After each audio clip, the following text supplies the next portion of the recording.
जय श्री कृष्ण। नमस्कार दर्शक बंधु, माधव पवित्रवाणी राशिफल कार्यक्रम में आपण मानकु स्वागत। प्रिय दर्शक बंधु, आमर ये कार्यक्रम में आज मु उपस्थापन आनी आपण मानक पई एक स्पेशल वीडियो केवल धनु राशि व्यक्ति मानक पई। एई धनु राशि व्यक्तिंकर लक्षण केमितिका कोन तांकर स्थिति गति होइथाय जीवन काल भितरे से विषय मु आपण मानकु आज संक्षेप रे कहिबी। मोर प्रिय धनु राशि व्यक्ति माने आपण माने कहवाक गले देखा केमितिका होइथांती, आपण मानकर चरित्र कौन होता है, आपण माने कौन केमती रोजगार करके दुनिया रे चली थांती, ये सब संपर्क में मु आपण मानकु निश्चित भाव में कहबी। मोर प्रिय धनुराशि व्यक्ति माने आपण माने निश्चित भाव में आपनकर ए कार्यक्रम को देखंतु, निश्चित जानि परिबे जे आपनकर कौन कौन सब समस्या जीवन में आसी थाए, आपनकर चरित्र किपरि, आपनकर समस्या कौन होता है। जय श्री कृष्ण। प्रिय धनुराशि ध्यान देबे। धनुराशि कहिले यह अत्यंत तेजमय प्रकाश ए प्रकार प्रभाव चंद्र सूर्य ठारे देखा मिले ना। यही आलोक गोटे छेली निजर नाम इच्छा पूर्ण करने लगी अन्य एक छेली उपर आरोहण कर दृष्टि गोचर होची। यही धनुराशि व्यक्ति माने साधारणतः दीर्घकाय सुगठित सुंदर शरीर, लंबा मुख, दीर्घ नासा, दीप्तिमंत चक्षु, घंच और दीर्घ वृलता, उन्नति कपाल, सड़क केश, गंध माल्य प्रिय, दंत सुंदर, चक्षु रक्तवर्ण किंबा दंत गोटे बड़ होता है। एमाने बहु जन प्रिय होइतांती, मत्स्य मांस प्रिय होइतांती। एमानक हस्तरे मत्स्य रेखार गोटे चिन्ह थाए, एई टाइप रो मत्स्य रेखार गोटे चिन्ह थाए।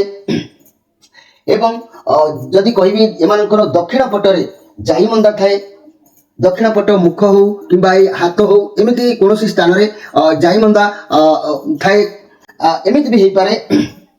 यही धनुराशि व्यक्ति माने जहाँकि कहवाक गले सर्व विद्या को दृष्टि कहीं कहीं करिथांती, स्त्री को मध्य कहीं कहीं भय करिवार देखा देइथाय, कहीं कहीं मध्य विटल और काम कामिनी सत्व मध्य होइथांती। मध्यपर जोग मध्य परिलिखित एमानक ठारे होइथाय एवं कृष्ण भक्ति ज्ञानवंत मध्य एमान होइथांती। एमानक कपाल रे मध्य रेखा चिन्ह परिचित होइथाय। मंद गुण जदि मु कहबी एई मोर प्रिय धनुराशि व्यक्ति मानक पई मंद गुण बा खराब अभ्यास कहले एमानकर एकाधिक कर्म रे सब बेले प्रवेश करिथांती। गोटे कार्य करुथिबे पांच प्रकार कार्य आसिले भी ताको हस्त पकइबे। अविवेकता आदि परिलिखित एमानक पाखरे होइताय। सम्मानास्पद ओ धनी व्यक्ति परि कथावार्ता करिबा और निजर विचारधारा को खूब शीघ्र बदलैबार लक्षण मध्य एमानकर थाए। बहुत दिमाग वाला एमाने बहुत दिमाग वाला होइतांती। क्रोध मध्य एमानक पाख छाड़े नहीं केबे। अति रंजित कथावार्ता करिथांती। असंगीत भाव, रुक्ष एवं खड़ प्रकृति मध्य की होइथांती ए धनुराशि व्यक्ति मान। जदि भल गुण कथा कहबा, ये तो मंद गुणर केतक कथा कहली। मोर प्रिय धनुराशि व्यक्ति माने ध्यान दियंतु। जदि भल गुण कथा कहबी, समय को बुझिबा परे शृंखलित व्यवहार, आदर्शवादी, खोला हृदय, सत्य परामर्श दाता, कर्तव्य निष्ठ, कर्मठ, पर उपकारी, बहुत उद्यमी, बहु कार्य दक्ष एमाने होइथांती। आउ बहु जनप्रिय मध्य होइथांती। बंधु बांधव प्रिय मध्य एई धनुराशि व्यक्ति माने होइथांती। देवतार भक्ति, उदार चरित्र, प्रकृति प्रेमी, बहुत भद्र, समाज पाई चरित्रवान, कुल श्रेष्ठ और कीर्तिशाली मध्य एई धनुराशि व्यक्ति माने निश्चित भाव में भल गुण रे होइथांती। किंतु एमानक जीवन में जदि मंद गुण जो जाक मु कहली ताकू जदि एमाने दमन करके रखिबे माने आगु निश्चित बढ़ी पारिबे। बृहस्पति महाराज मध्य एमानकर भाग्य को बदलै देई पारिबे। एई धनुराशि व्यक्ति माने ध्यान दियंतु। आपनकर राशि रो अधिपति ग्रह हेले बृहस्पति।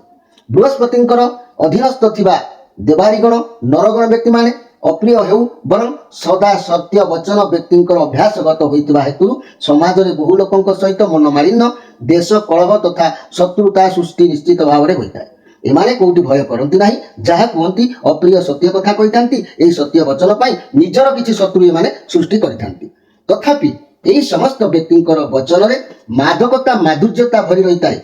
धनुराशि व्यक्तिंक वचन रे धनुषर टंकार ध्वनि परि एई व्यक्तिंकर मधुरता पूर्ण वचन को मध्य शत्रु माने भय करिथांती। एई व्यक्तिंकर चिंता, चेतना, युक्ति, तर्क सब किछि वास्तव रे परिणत होइताय।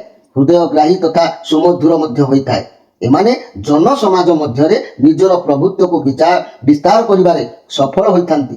जस सम्मान वृद्धि हेतु सर्वत्र आदृत एमाने होइथांती। सबु कार्य रे एमानकु आग डाकरा जहाकु कहंती एमाने होइथांती। सेति लागि स्वल्प श्रम रे ଏମାନେ ଅଳ୍ପ ପରିଶ୍ରମରେ ଅନାୟାସରେ ବହୁ କାର୍ଯ୍ୟରୁ ସମ୍ପାଦନ କ୍ଷମ ହୋଇଥାନ୍ତି।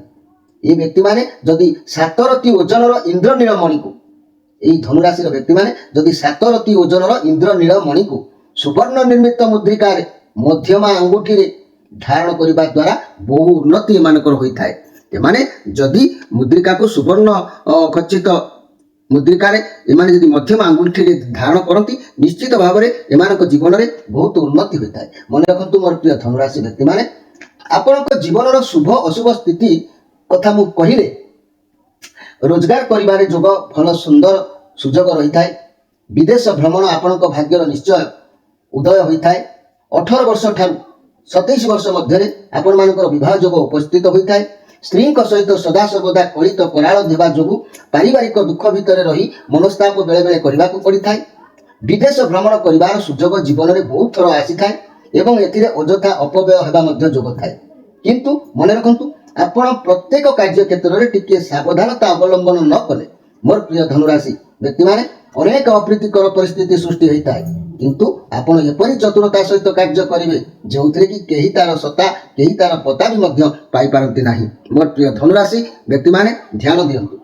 କର୍କଟ, ବିଛା, ମୀନ ରାଶି ଜାତ ବ୍ୟକ୍ତିମାନଙ୍କ ସାଙ୍ଗରେ ବନ୍ଧୁତା ଆପଣ ନ ରଖିଲେ ବହୁତ ଭଲ ହୋଇଥାଏ। କାରଣ ଏହି ଲୋକମାନେ ଆପଣଙ୍କୁ ପ୍ରତି କ୍ଷେତ୍ରରେ ବିପଦରେ ପକାଇବେ। ନୀଳ କଳା ରଙ୍ଗର ବସ୍ତ୍ର ଯେଉଁ ଅଛି ତାକୁ ସର୍ବଦା ଦୂରରେ ରଖନ୍ତୁ। ବ୍ୟବହାର କେବେ କରନ୍ତୁ ନାହିଁ, ପରିଧାନ କରନ୍ତୁ ନାହିଁ। ଏହା ପରିଧାନ କରିବା ଆପଣଙ୍କ ପକ୍ଷେ ଉଚିତ ନୁହଁ।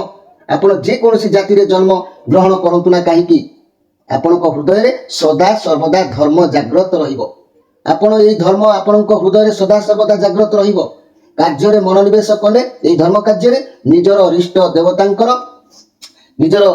ଇଷ୍ଟ ଦେବତାଙ୍କର ଆଶୀର୍ବାଦ ନିଶ୍ଚିତ ଭାବରେ ଆପଣ ପାଇବେ। ସାହସୀ ଓ କର୍ମତତ୍ପର ହେବେ। ଆପଣ ସଦା ସର୍ବଦା ଆରାଧନା, ବ୍ରାହ୍ମଣ, ଦ୍ୱିଜ ଭକ୍ତି କରିବା ଉଚିତ। ଏହାଦ୍ୱାରା ଆପଣଙ୍କର କଲ୍ୟାଣ ହେବ। ଆପଣଙ୍କର ରାଶି ଅଧିପତି ବୃହସ୍ପତି ଶୁଭ ଗ୍ରହ ହୋଇଥିବାରୁ ଶୁଭ ଫଳ ପ୍ରଦାନ କରିବେ ଯଦି ଆପଣ ଏଭଳି ଭକ୍ତି ରଖିବେ। ଏଣୁ ବୃହସ୍ପତିଙ୍କର ମନ୍ତ୍ର ହୋମ ମଝିରେ ମଝିରେ କରନ୍ତୁ। କିନ୍ତୁ ଯଦି ଜାତକରେ ଅଶୁଭ ହୁଅନ୍ତି ବୃହସ୍ପତି, ତେବେ ସବୁବେଳେ ବିନାଶକାରୀ ରୂପେ ଓଲଟା ଫଳ ପ୍ରଦାନ କରିଥାନ୍ତି। ତାଙ୍କର ଏହି ଅଶୁଭ ଫଳ ପୃଥିବୀରେ କୌଣସି ପ୍ରାଣୀ ସହ୍ୟ କରିବାରେ କଷ୍ଟକର ହୋଇଥାଏ। ତା ଛଡ଼ା ବୃହସ୍ପତିଙ୍କର ଅଶୁଭ ଫଳ ହଠାତ୍ ପ୍ରାପ୍ତି ହୋଇଥାଏ, କିନ୍ତୁ ଶୁଭ ଫଳ ଏହାଙ୍କ ଠାରୁ ବହୁ ବିଳମ୍ବରେ ମିଳିବାର ବହୁ ଲୋକଙ୍କ ଠାରେ ଦେଖା ଦେଇଥାଏ। ତେଣୁ ଆପଣ ବୃହସ୍ପତିଙ୍କୁ ସନ୍ତୁଷ୍ଟ କରିବା ପାଇଁ ପ୍ରତି ଗୁରୁବାର ଦିନ ନିୟମିତ ଦୃଷ୍ଟିରେ ବୃହସ୍ପତିଙ୍କର ସ୍ତବ ପାଠ କରିବା ଉଚିତ ଅଛି। ଏହାଦ୍ୱାରା ବୃହସ୍ପତି ମହାରାଜ ଆପଣଙ୍କୁ କର୍ମଠ, ଜ୍ଞାନୀ, ଧନବାନ ଆଉ ନିଶ୍ଚିତ ଭାବରେ ସାହାଯ୍ୟ କରିବେ। ଏଥିରେ ସନ୍ଦେହ କରିବାର କିଛି ନାହିଁ। ଏହି ଧନୁରାଶିର ମହିଳାମାନଙ୍କ କଥା ମୁଁ ଯଦି କହିବି, ସାଧାରଣତଃ ବେଶୀ ସୁନ୍ଦରୀ ହେବା ହୁଏତ ଜଣାଯାଇନଥାଏ। ଅନାବଶ୍ୟକ କଥା କହିବା, କଥାକେ କଳି କରିବା, ସନ୍ତାନ ପାଳନ କ୍ଷେତ୍ରରେ ମନ ନ ଦେବା ଓ ଜୀବନ ଭରି ଅନେକ ଦୁଃଖ କଷ୍ଟ ଭୋଗ କରିବା ସ୍ୱାଭାବିକ, ଚଞ୍ଚଳ ସ୍ୱଭାବ, ଅର୍ଥହୀନ ବାଚାଳତାର ଗୁଣ ମଧ୍ୟ ଏମାନଙ୍କ ପାଖରେ ପରିଲିଖିତ ହୋଇଥାଏ। ନିଜ ପତିଙ୍କ ପରେ ଏମାନଙ୍କର ଡଟ୍ ହୋଇଥାଏ। ଏମାନେ ଯଦି ପଞ୍ଚମୁଖୀ ରୁଦ୍ରାକ୍ଷର ଧାରଣ କରନ୍ତି କିମ୍ବା ଯଦି ବ୍ରହ୍ମଯଷ୍ଟି ମୂଳର କବଚ ଧାରଣ କରନ୍ତି, ବୃହସ୍ପତି ନିଶ୍ଚିତ ଭାବରେ ସନ୍ତୁଷ୍ଟ ହୋଇ ଶୁଭ ଫଳ ପ୍ରଦାନ କରିଥାନ୍ତି। ବାକି ରହିଗଲା ରୋଗ ସମ୍ପର୍କରେ। ରୋଗ କଥା ମୋତେ କହିବାକୁ ଯେହେତୁ ସମୟ ହବ ନାହିଁ, ସମୟ ସ୍ୱଳ୍ପ ମାଧ୍ୟମରେ ସାରିବାକୁ ଅଛି, ତେବେ ରୋଗ କଥାକୁ ମୁଁ ବାକି ରଖି ପ୍ରେମୀ ଯୁଗଳଙ୍କ କଥା ପଦିଏ କହୁଛି। ମନେ ରଖନ୍ତୁ ମୋର ପ୍ରିୟ ଧନୁରାଶିର ବ୍ୟକ୍ତି ପ୍ରେମୀ ଯୁଗଳ ଭାଇ ଭଉଣୀମାନେ, ପ୍ରେମରେ ବଶୀଭୂତ ହୋଇ ସମସ୍ତଙ୍କର ପ୍ରିୟ ପାତ୍ର ଏମାନେ ହୋଇଥାନ୍ତି। ଝିଅ ହୁଅନ୍ତୁ ବା ପୁଅ ହୁଅନ୍ତୁ, ଏମାନେ ଯଦି ପ୍ରେମ କରି ବସନ୍ତି ସହଜରେ ସମସ୍ତଙ୍କର ପ୍ରିୟ ପାତ୍ର ହୋଇଥାନ୍ତି। ଶୀଘ୍ର ଏମାନେ ଯାହାକି ବଶୀଭୂତ ହୋଇଯାଇଥାନ୍ତି, ଅନ୍ୟକୁ ନିଜ କଣ୍ଟ୍ରୋଲକୁ ଆଣିପାରିଥାନ୍ତି। ସେମାନଙ୍କୁ ନିଜ କାର୍ଯ୍ୟରେ ପକାଇ ଆନନ୍ଦରେ ସେମାନେ ପ୍ରେମରେ ସଫଳତା ପ୍ରାପ୍ତି ହୋଇଥାନ୍ତି। ତେଣୁ କାର୍ଯ୍ୟକ୍ରମକୁ ମୁଁ ଶେଷ କରିବା ପୂର୍ବରୁ ମୁଁ ଆପଣମାନଙ୍କୁ ମୋର ପ୍ରିୟ ଧନୁରାଶି ବ୍ୟକ୍ତିମାନେ କହିବାକୁ ଚାହୁଁଛି ଯେ କି ଭାଗ୍ୟ, ଅର୍ଥ, କର୍ମ, ବ୍ୟବସାୟ ବିଷୟରେ ମୁଁ ପଦିଏ କହିଦେଉଛି। ମୋର ପ୍ରିୟ ଧନୁରାଶି ବ୍ୟକ୍ତିମାନେ ମନେ ରଖନ୍ତୁ, 30 ବର୍ଷ ବୟସ ପରେ ଭାଗ୍ୟର ଉନ୍ନତି ହୋଇଥାଏ। ଯେଉଁମାନେ 30 ବର୍ଷ ତଳକୁ ଅଛନ୍ତି ସେମାନଙ୍କ କଥା କୁହାଯାଉ ନାହିଁ। ଯେଉଁମାନେ 30 ବର୍ଷ ପରେ ସେମାନଙ୍କର ଭାଗ୍ୟ ଉନ୍ନତି ହୁଏ। ତିକ୍ତ ଅଭିଜ୍ଞତା ଆପଣଙ୍କୁ ସାହାଯ୍ୟ କରିଥାଏ। ନିଜର ଶକ୍ତି ଓ ଜ୍ଞାନ ବଳରେ ଉପାର୍ଜନ କରିଥାନ୍ତି। ଯାହା ଯେମିତି ପ୍ରକାର ଧନ ଉପାର୍ଜନ କରିବାର ସକ୍ଷମ ହୁଅନ୍ତି। ଅପ୍ରତ୍ୟାଶିତ ଭାବରେ ଧନ ମିଳିବାର ଆଶା ଏମାନଙ୍କ ପାଖରେ ବହୁତ ହୋଇଥାଏ। ବାଣିଜ୍ୟ, ବ୍ୟବସାୟ, ଖଣିଜ ଦ୍ରବ୍ୟ, କାଗଜ, ପୁସ୍ତକ ପ୍ରକାଶନ, ରେଶମ, ପଶମ, ଖେଳ ସରଞ୍ଜାମ, ଅଂଶୀଦାର ବ୍ୟବସାୟ ଯଦି କହିବା ଏମାନଙ୍କ ପାଇଁ ବହୁତ ଶୁଭପ୍ରଦ ହୋଇଥାଏ। आउ जो माने शिक्षागत योग्यतार थांती विद्या अध्ययन करी थांती चाकरी कथा सेमानकर जदि मु कहिबी आईन अदालत राजनीति शिक्षा संवाद संस्था एपरी स्वाधीन कार्य कार्य करिबारे एमाने मध्ये शुभ फल पाई थांती मात्र सबु परिवर्तनशील होइताए मन रखंतु मोर प्रिय धनुराशि व्यक्ति माने एमाने जो कार्य करिथांती जोंठी संपर्क जोड़ी थांती जोंठी जहाँ भी बंधु ठारू आरंभ करी संपर्क पर्यंत चाकरी ठारू आरंभ करी निजर बिजनेस पर्यंत एमानकर चिरस्थायी होई न थाए एमाने मत परिवर्तन करि दे थांती किछि दिन व्यवहार कला परे किछि दिन रही गला परे किछि दिन कोनोसी चाकरी रे रहिला परे से पुनी मत परिवर्तन करि दे थांती स्थान परिवर्तन करि दे थांती निजर भाग्य को परिवर्तन करि दे थांती निजर प्रेम को मध्य परिवर्तन करि दे थांती तेणु मोर प्रिय धनुराशि व्यक्ति माने यही टाइप एमाने होइथांती जहाँकि एमानकर सबु परे भी किछि दिन व्यवहार करि सारिबा परे मात्र सबु परिवर्तनशील हो जाय थाए पुणी देखा हेले हसी दियंती कथा हुअंती पुणी संपर्क जोड़िया आरंभ करिथांती तेणु मोर प्रिय धनुराशि व्यक्ति माने आपण माने बृहस्पति भगवानकर निश्चित भाव में प्रतिकार करंतु जो इंद्रनीलमणि विषय कहिछि ताकू धारण करंतु पंचमुखी रुद्राक्ष को धारण करंतु ब्रह्मजष्टि कवच को धारण करंतु देखिबे आपणकर जो कुबुद्धि नष्ट होई सुबुद्धिर पथरे आपण अतिबाहित करिवे मु कार्यक्रम प्रथम रु कहिछि किछि माने धनुराशि नकारात्मक विषय कहिछि एवं भल गुण विषय मध्य मु कहिछि नकारात्मक गुण को ध्वंस करबा पई सब बेले दमन करबा पई चेष्टा करंतु आपण निश्चित उन्नति सीमा रे पहुंचबे प्रत्येक दिन देव ब्राह्मण गुरु ब्राह्मणे भक्ति रखंतु एवं भगवान को पूजा अर्चना करंतु बृहस्पति महाराज भाग्यर परिवर्तन निश्चित करिथांती जो माने ये सब कार्य करि नथांती सेमानक पई बहुत बहुत बहुत कष्टदायक दुख पड़ी थाए तेणु मोर प्रिय धनुराशि व्यक्ति विशेष माने आपण माने निश्चित भाव में आपण माने एक माधव पवित्र बाणी कार्यक्रम को अनुध्यान करी ए कथा को मानिले आपनकर भाग्य निश्चित परिवर्तन हबो आज मु संक्षेप रे आपण मानकु कहिछि जे धनुराशिंकर लक्षण एवं तांको भाग्य भविष्यर स्वल्प मात्रा के किछि कथा उपस्थापन राणीथिले आपण निश्चित भाव में एहा को अनुध्यान करिवे कार्यक्रम को एठी शेष करी आपण मानक ठारू विदाय नै रहउछि नमस्कार।